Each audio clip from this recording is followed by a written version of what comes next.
ले मुस्कान, हमारी रास्ते का कंकड़ साफ हो गया आज। हम सदा के लिए आजाद हो गए। हाँ, ये तो तुम सही कह रहे हो। हम एक काम करते हैं, बाजार से सीमेंट लाकर इसे पैक कर देते हैं ताकि मोहल्ले वालों को इसकी स्मेल भी ना आए। सौरभ, आ गए तुम? अरे आता कैसे नहीं, आज मेरी बेटी का जन्मदिन जो है। कहाँ है मेरी मेरठ लाडली का एक बेटी? खौफनाक हत्याकांड, प्यार, धोखा और अंधविश्वास की सच्ची कहानी। मेरठ उत्तर प्रदेश में 2025 में हुआ एक ऐसा हत्याकांड जिसने पूरे भारत को हिला कर रख दिया। ये कहानी प्रेम, विश्वासघात और अंधविश्वास के खतरनाक जाल में फंसे कुछ लोगों की है, जिसने एक निर्दोष व्यक्ति की जान ले ली। इस केस में प्रेमिका ने अपने प्रेमी के साथ मिलकर अपने पति को मौत के घाट उतार दिया और उसके शव को 15 टुकड़ों में काटकर एक ड्रम में भर दिया और उसके अंदर सीमेंट डाल दिया। मगर चलिए इस कहानी को शुरुआत से देखते हैं। 2016 में मेरठ निवासी सौरभ राजपूत की मुलाकात मुस्कान रस्तोगी से हुई।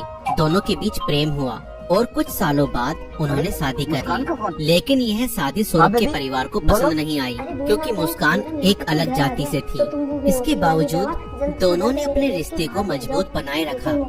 सौरभ मर्चेंट नेवी में जॉब करते थे और लंदन में पोस्टेड थे। शादी के कुछ समय बाद सौरभ लंदन चले गए, जबकि मुस्कान अपनी बेटी के साथ मेरठ में रहने लगी। इस दौरान उनकी जिंदगी में एक तीसरा व्यक्ति साहिल शुक्ला आया, जो मुस्कान को पहले से ही जानता था। सौरभ के लंदन में रहने के कारण मुस्कान की नजदीकियां साहिल से बढ़ने लगी।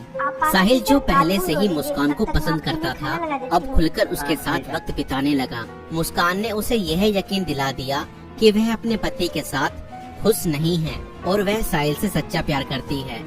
साहिल शुक्ला अंधविश्वासी प्रवृत्ति का था और आत्माओं, तंत्र मंत्र जैसी चीजों में विश्वास करता था। मुस्कान ने इस बात का फायदा उठाते हुए उसके लिए स्नैपचैट पर एक फर्जी अकाउंट बनाया, जिससे वह साहिल शुक्ला की मरी हुई मां के नाम से चैट करती थी। इस फर्जी अकाउंट से वह साहिल को यकीन दिलाने लगी कि उसकी मां की आत्मा मुस्कान को पसंद करती है और चाहती है कि वे दोनों साथ रहें। धीरे धीरे साहिल पूरी तरह से मुस्कान की बातों में फंस गया। मुस्कान ने उसे यह विश्वास दिलाया कि अगर वह उसके पति सौरभ को रास्ते से हटा दे तो वो दोनों एक साथ रह सकते हैं। साहिल अब पूरी तरह से मुस्कान के इशारों पर नाचने लगा था। मुस्कान और साहिल ने मिलकर सौरभ को मारने की साजिश रची।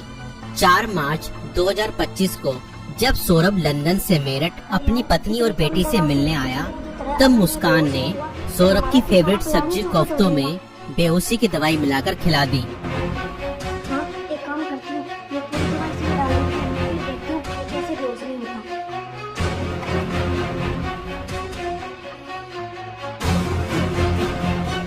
और जब सौरभ बेहोशी की हालत में बिस्तर पर पड़ा था, तब मुस्कान ने अपने दोस्त साहिल को बुला लिया और रसोई में जाकर वो बड़ा और धारदार चाकू ले आई, जो मुस्कान और साहिल ने पहले से ही प्लानिंग करके खरीदे हुए थे। अरे मुस्कान, और करीब 20 मिनट तक साहिल ने मुस्कान को बताया कि कैसे उसे अपने पति का वध करना है। अरे इनको दे। हाँ ठीक है, अब जल्दी से खा लो वरना ठंडा हो जाएगा। और फिर उसके बाद मुस्कान और साहिल ने सोते हुए सौरभ पर हमला किया और उसके हृदय पर 3 बार वार किए। खा लो, तुम भी खा लो। अरे नहीं, खाइए खाना।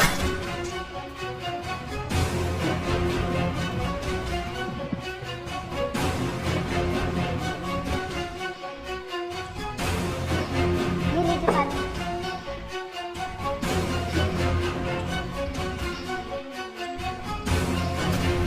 और घर में पड़े कूलर को भी ऑन कर दिया ताकि उसकी आवाज किसी को भी न सुनाई दे।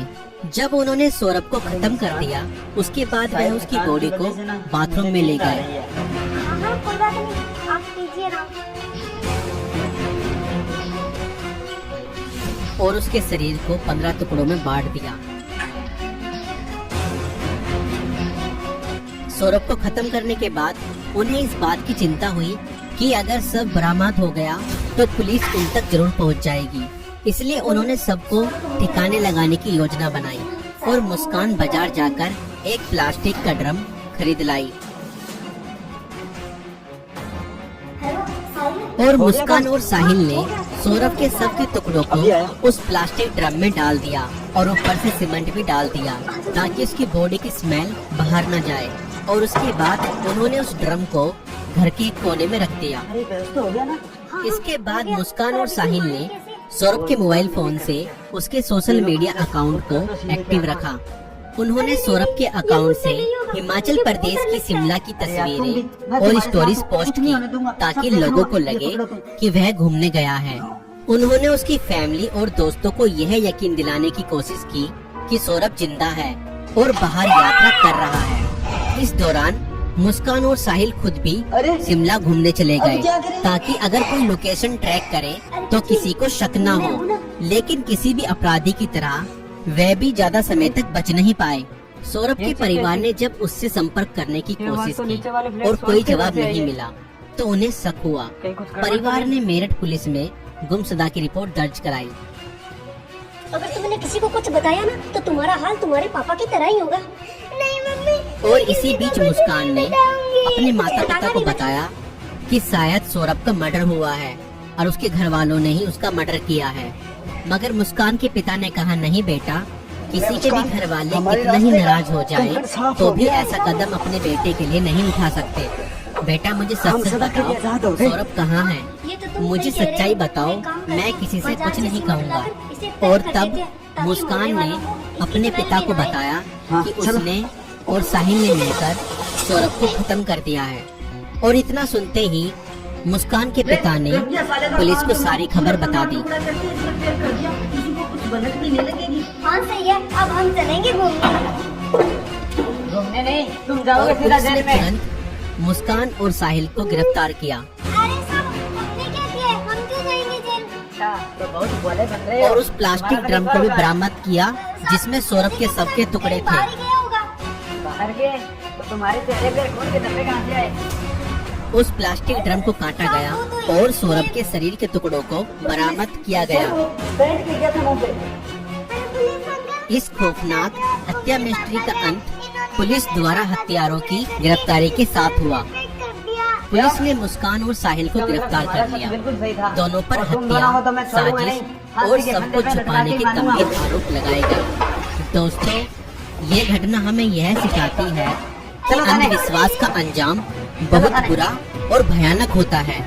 साहिल ने अपनी मां की आत्मा के नाम पर बनाए गए एक फर्जी अकाउंट पर भरोसा किया और हत्या जैसा अपराध कर दिया और गलत संबंध और रिश्तों का अंजाम बहुत बुरा